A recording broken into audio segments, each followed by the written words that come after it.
I'm available 24/7 to help solve issues. Right. Call me 3 a.m. on a Sunday morning. I don't care.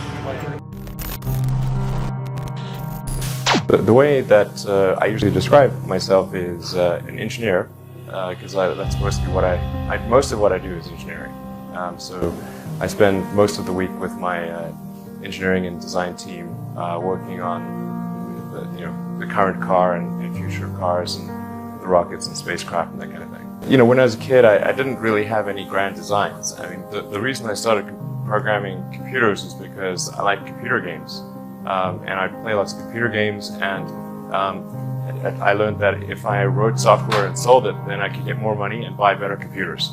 So it wasn't really, with some grand vision or anything. When I was growing up, I'd read lots of books, and they were very often set in the United States, and it seemed like a lot of new technology was being developed in the United States. So I thought, okay, I really want to work on new technology, so I want to get to Silicon Valley.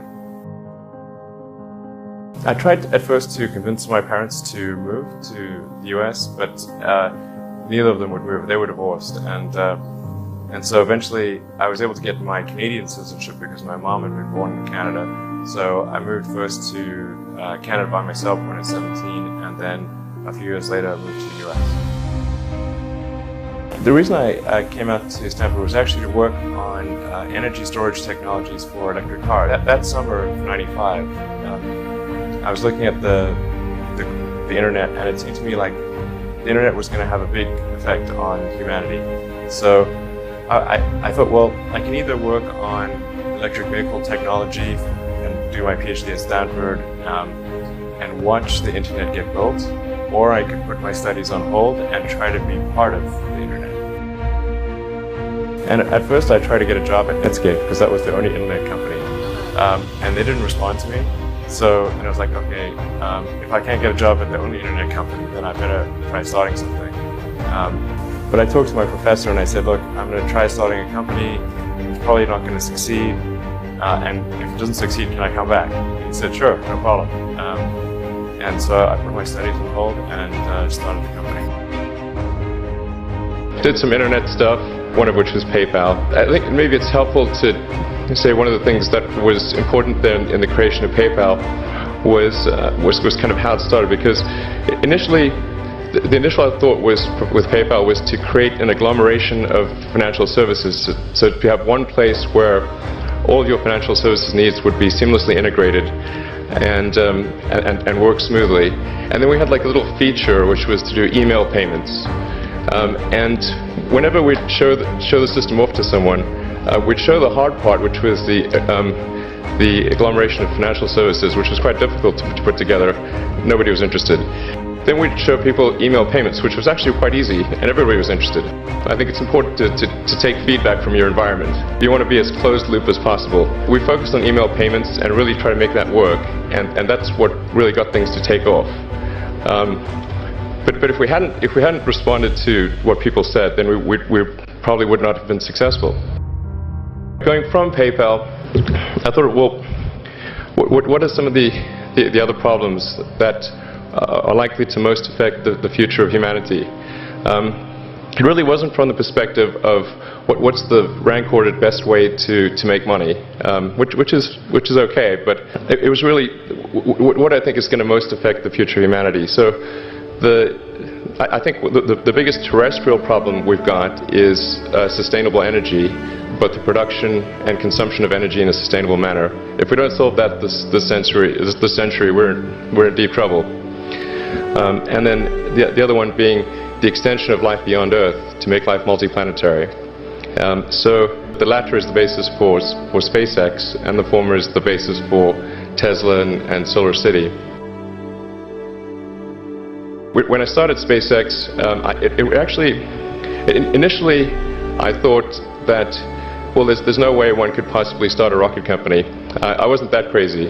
But then I thought, well, what is a way to increase NASA's budget? That was actually my initial goal. So I actually went to Russia 3 times to look at buying a refurbished ICBM. I can tell you it was very weird going there in late 2001, 2002, going to the Russian rocket forces and saying, I'd like to buy two of your biggest rockets, but you can keep the nuke. They thought I was crazy, but I did have money, so that was okay.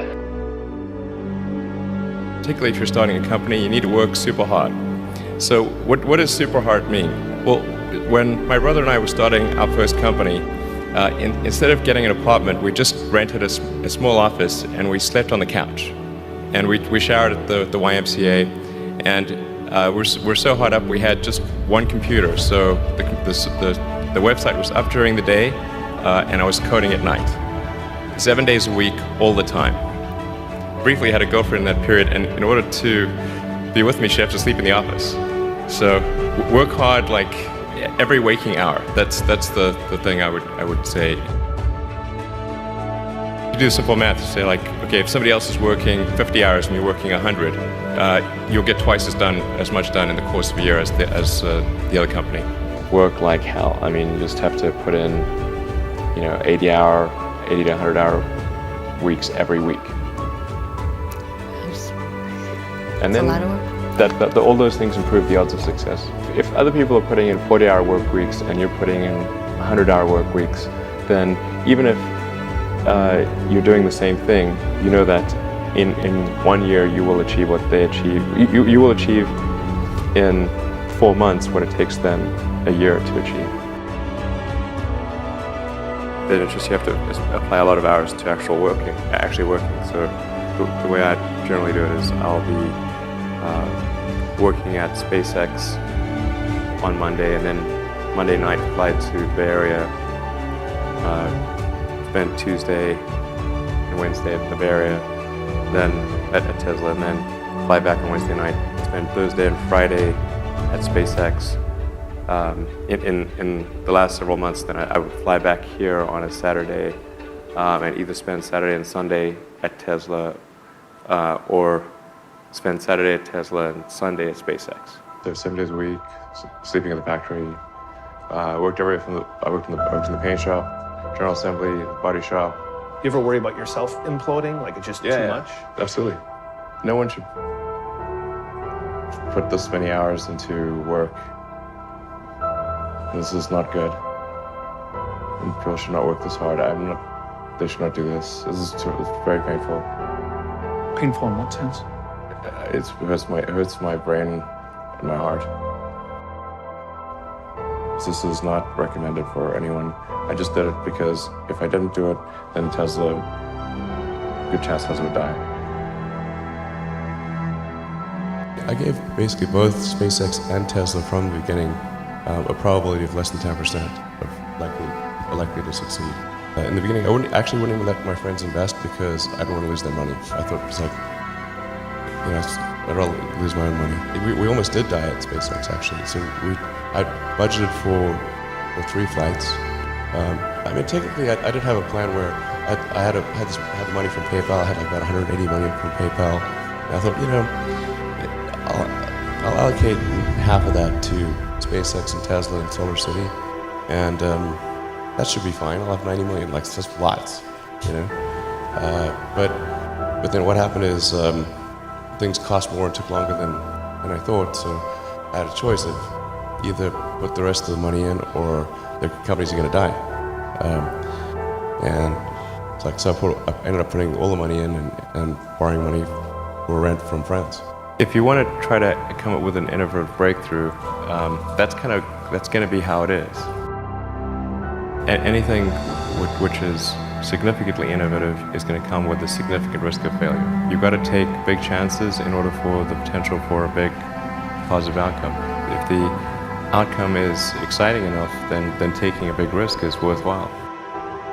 It's really how I approach it. But then once executing down a path, I actually do my absolute best to reduce risk, or to improve another way of saying it, to improve the probability of success. Because when you try to do something that is very, very risky, that you have to spend a lot of effort trying to reduce that risk as you embark down that path. I mean, I think I'm kind of constitutionally just geared to just keep going. I don't know.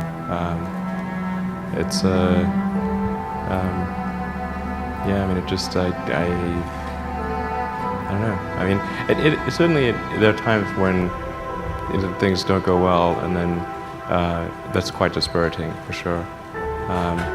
And so then it's difficult to proceed with the same level of enthusiasm. But I do think the things that we're doing are pretty important to the future. And if we don't succeed, then it's not clear what other things would succeed. And if we don't succeed, then we'll be certainly pointed to as a reason why people shouldn't even try for these things. So I think it's important that we do whatever is necessary to keep going. So how do you keep your focus on the big picture when you're constantly faced with, we could be out of business in a month? Well, it's just a very small percentage of mental energy is on the big picture. Like you know where you're generally heading for, and the actual path is going to be some sort of zigzaggy thing in that direction. You try not to deviate too far from the path that you want to be on, but you're going to have to do that to some degree. One of the most difficult choices I have ever faced in life was in 2008. I think I had maybe $30 million left, or $30 or $40 million left in 2008. I had two choices. Put it all into one company, and then the other company would definitely die, or split it between the two companies. But if I split it between the two companies, then both might die. And when you put your blood, sweat, and tears into creating something, building something, it's like a child. It's like, which one am I going to let one starve to death? I couldn't bring myself to do it, so I split the money between the two. Fortunately, thank goodness, they both came through. Was there any great failure that you think you have had? Well, I certainly have lost many battles. So far, I've not lost a war, but I've certainly lost many battles. Oh, yeah, more than I can count, probably. I mean, we had many, at Tesla, we came many times close to bankruptcy. In fact, at the end of 2008, we were only a few days from bankruptcy. It was literally 2 days, or 3 days maybe. I was curious in general, what do you think of the Silicon Valley mantra of fail fast, fail often, or as Esther Dyson says, always make new mistakes, as if failure is the crucible of learning? I'm curious if you had any further thoughts on that, and that maybe off-the-cuff comment you made out there.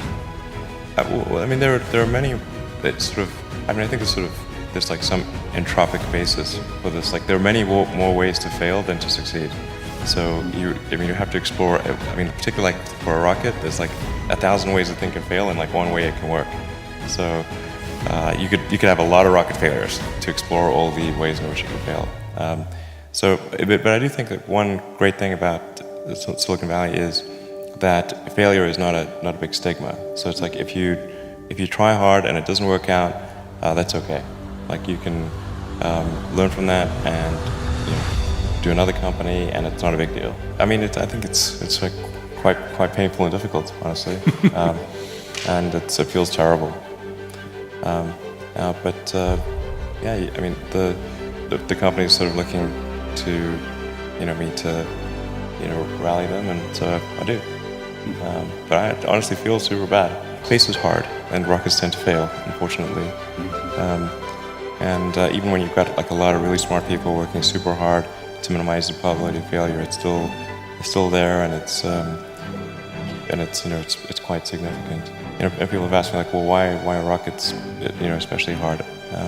And part of it is like everything has to work the first time. Like there's no, you can't do a recall, you can't patch it. It's like 9 minutes to orbit or it's over. That mindset that embraces failure, how do you personally, those kinds of failures would drive a lot of us in this room nuts, but doesn't seem to drive you nuts. Seems like you're very comfortable with it. Can you talk about the mindset that requires for you to be that accepting of that kind of failure? Well, I think there's a certain amount of time, and within that time, you want the best net outcome. So for all the set of actions that you can do, there's going to be some which will fail, some which will succeed, and and you want the net useful output of your set of actions to be the highest. So if you use like a baseball analogy, like, you know, baseball, they don't let you just sit there and wait for the perfect pitch until you get a real easy one. They're going to give you 3 shots. And the third one, they say, okay, and they get off and they go back to put somebody else up there. So your 3 strikes on baseball, not on the bat anymore. So what you're really looking for is like, what's the batting average? You know, how you doing on score, and just there's going to be some amount of failure, but you want your net output, net useful output to be maximized. Failure is essentially irrelevant unless it is catastrophic. For SpaceX, the first 3 launches failed, and we're just barely able to scrape together enough parts and money to do the 4th launch. If that 4th launch had failed, we would have been dead. So multiple failures along the way.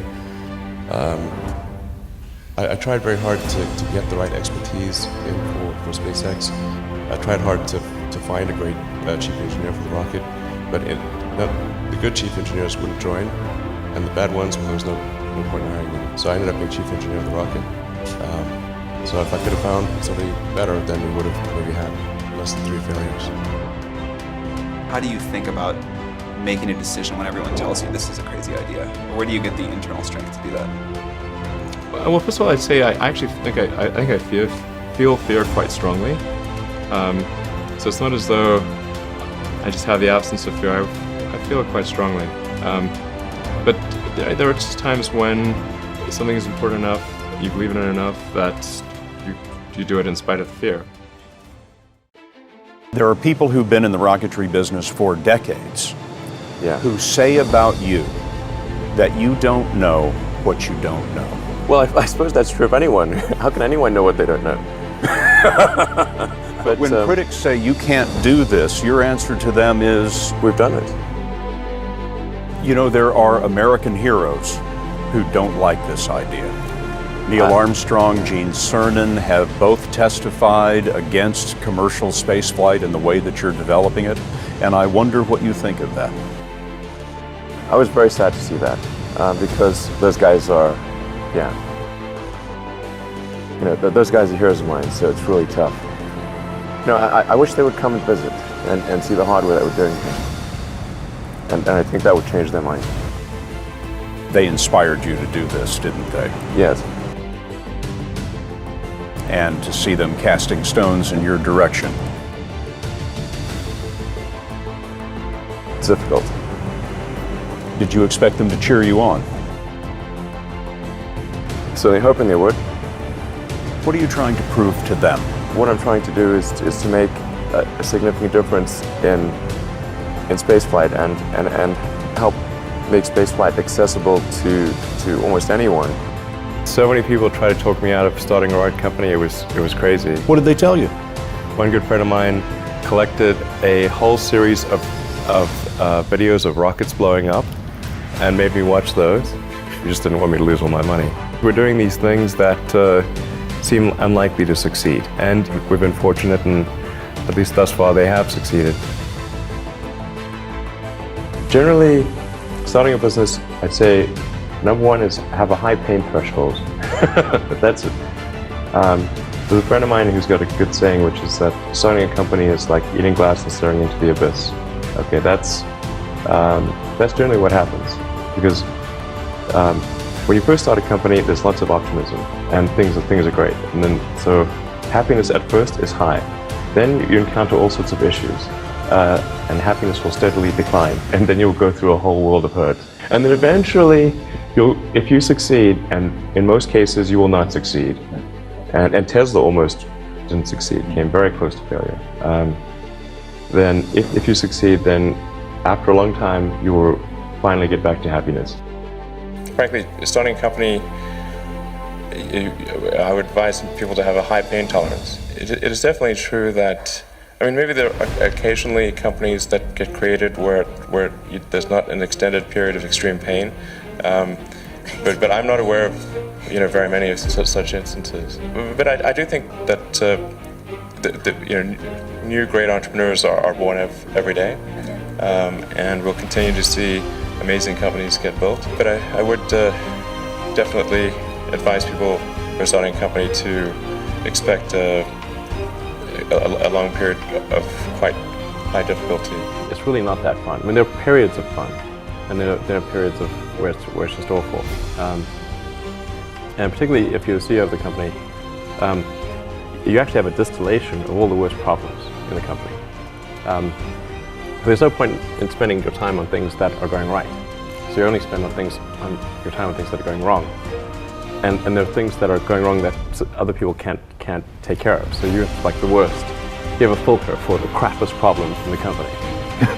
The most pernicious and painful problem. I think you have to feel quite compelled to do it and have a fairly high pain threshold. I mean, as long as people stay super focused on creating the absolute best product or service that really delights their end customer, like if they stay focused on that, then basically if you get it such that your customers want you to succeed, then you probably will. If your customers love you, your odds of success are dramatically higher. For somebody who's just starting out as an entrepreneur, I think the internet is a great place to start. Because if you're just starting out, unless you've got a ton of capital that somebody gave you or you inherited or something, you have to start a company that requires a small amount of capital, where it's heavily weighted towards the intellectual capital in your head. So I think anything to do with sort of software and with the internet is a really good starting point. It would have been impossible for me to have done electric cars or rockets, right from the start, because those require money to get anything done. Being focused on something that you're confident will have high value to someone else, and just being really rigorous in making that assessment, because people tend to, a natural human tendency is wishful thinking. So a challenge for entrepreneurs is to say, well, what's the difference between really believing in your ideals and sticking to them versus pursuing some unrealistic dream that doesn't actually have merit? And that is a really difficult thing to tell you. Can you tell the difference between those two things? Right. So you need to be sort of very rigorous in your self-analysis. Successful entrepreneurs probably come in all sizes, shapes, and flavors. An obsessive nature with respect to the quality of the product is very important. But even if you're the best, there's always a chance of failure. So I think it's important that you really like whatever you're doing.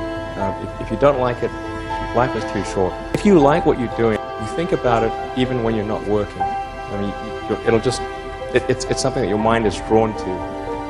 And if you don't like it, you just really can't make it work, I think. If you're creating a company or if you're joining a company, the most important thing is to attract great people. So either join a group that's amazing, that you really respect, or if you're building a company, you've got to gather great people. I mean, all a company is a group of people that have gathered together to create a product or service. And so depending upon how talented and hardworking that group is, and the degree to which they're focused cohesively in a good direction, that will determine the success of the company. So do everything you can to gather great people if you're creating a company. Then I'd say focus on signal over noise. A lot of companies get confused. They spend money on things that don't actually make the product better. So, for example, at Tesla, we've never spent any money on advertising. We put all of the money into R&D and manufacturing and design to try to make the car as good as possible. And I think that's the way to go. So for any given company, just keep thinking about, are these efforts that people are expending, are they resulting in a better product or service? And if they're not, stop those efforts. Don't just follow the trend. So you may have heard me say that it's good to think in terms of the physics approach or first principles, which is rather than reasoning by analogy, you boil things down to the most fundamental truths you can imagine, and you reason up from there. And this is a good way to figure out if something really makes sense, or if it's just what everybody else is doing. It's hard to think that way. You can't think that way about everything. It takes a lot of effort. But if you're trying to do something new, it's the best way to think. And that framework was developed by physicists to figure out counterintuitive things like quantum mechanics. So it's really a powerful method. I think that the final thing I would encourage you to do is, now is the time to take risk. You don't have kids. As you get older, your obligations increase. So and once you have a family, you start taking risk not just for yourself, but for your family as well. It gets much harder to do things that might not work out. So now is the time to do that before you have those obligations. So I would encourage you to take risks now. Do something bold. You won't regret it. I think when I was, 5 or 6 or something, I thought I was insane. It was just strange. Because it was clear that other people did not, their mind wasn't exploding with ideas. It was like, I'm strange. I don't think you'd necessarily want to be me. It's very hard to turn it off. It's like a never-ending explosion. All the time. When I was a kid, I was wondering kind of what's the meaning of life? Why are we here? What's it all about? Came to the conclusion that what really matters is trying to understand the right questions to ask. The more that we can increase the scope and scale of human consciousness, the better we are able to ask these questions. There are certain things that are necessary to ensure that the future is good. Some of those things are, in the long term, having long-term sustainable transport and sustainable energy generation, be a spacefaring civilization, and for humanity to be out there among the stars and be a multi-planetary species. Being a multi-planet species and being out there among the stars is important for the long-term survival of humanity. The part that I find personally most motivating is that it creates a sense of adventure, and it makes people excited about the future. How many things can you buy that you really love, that really give you joy? So rare, so rare. I wish there were more things. That's what we're trying to do. Just make things that somebody loves. The universe as we know it will dissipate into a fine mist of cold nothingness eventually. I don't want to sound like things are too dark, because I think you kind of have to be optimistic about the future. There's no point in being pessimistic. What are the set of things that can be done to make the future better? I think that a future where we are a spacefaring civilization and out there among the stars, this is very exciting. This makes me look forward to the future. This makes me want that future. There need to be things that make you look forward to waking up in the morning. You wake up in the morning, you look forward to the day, you look forward to the future. That second version is incredibly exciting and inspiring. Life can't just be about solving problems. Otherwise, what's the point? There's got to be things that people find inspiring and make life worth living. A future where we are a spacefaring civilization and out there among the stars, I think that's very exciting. That is a thing we want. Whereas if you knew we would not be a spacefaring civilization but forever confined to Earth, this would not be a good future. That would be very sad, I think. If there are two futures, and one future is we're out there among the stars, and the things we read about and see in science fiction movies, the good ones, are true. And we have these starships, and we're going to see what other planets are like, and we're a multi-planet species, and the scope and scale of consciousness is expanded across many civilizations and many planets and many star systems. This is a great future. This is a wonderful thing to me, and that's what we should strive for.